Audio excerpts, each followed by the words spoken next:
This video is brought to you by the Talent Transformation Guild, helping you stay relevant for the future of work, learning, and leadership. How is that now looking in the work from home models? Well, I've identified what I see as the top 5 risks for workplace bullying and workplace bullying complaints, let's say during COVID-19. You've got the remote work exclusion and ostracism. Now, exclusion and ostracism are common even in the workplace, but it's aggravated during COVID because now you don't even know if you're being left out of things. You're being left off email threads. You're not getting the information you need to do your work properly. You don't know if you're not being invited to a Zoom meeting, right? So there's not even as much transparency as you had in the office. There's this phenomenon called virus sick leave harassment. So this happens when somebody is either away from the office because of COVID, maybe they've had it or been exposed to it, maybe they were quarantined, and there's this exaggerated fear of the other employees of potentially getting it. And so that person gets ostracized or harassed or not included either when they come back to the office or even in the remote environment because of this fear of potentially getting the disease. There's the increased management-induced stress. So managers are under more stress, and that gets pushed down to the employees.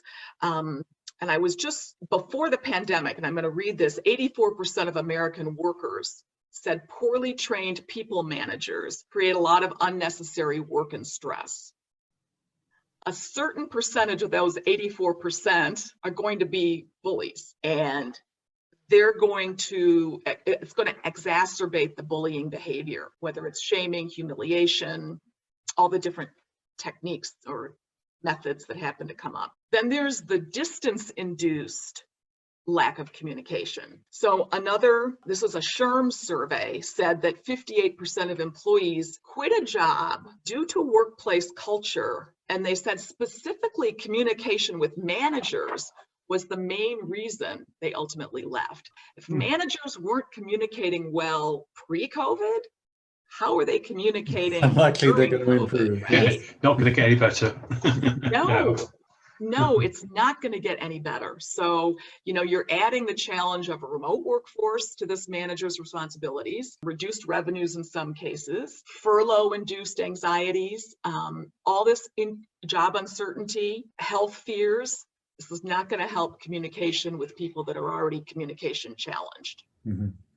Lastly, a hostile work environment resulting from a lack of compliance or inconsistent compliance with COVID regulations, rules, requirements. So if favored employees are allowed to not wear masks, but others have to wear masks, that's going to create a difficult situation. And all of these things lead to increased complaints, claims, and potentially lawsuits. So those are the risks that I see during COVID, but I do want to give you an actual example, if you will.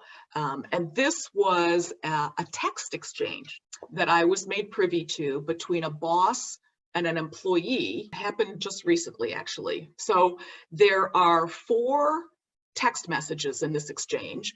The first one is from the employee, and the following 3, each of them are separate text messages from the boss. So it went like this. The employee said, "Hi, John. Alex will be making a quick run into the office tomorrow morning, probably around 7 or 7:30, to pick up the documents. Please leave them on your desk before you leave today so that he can pick them up.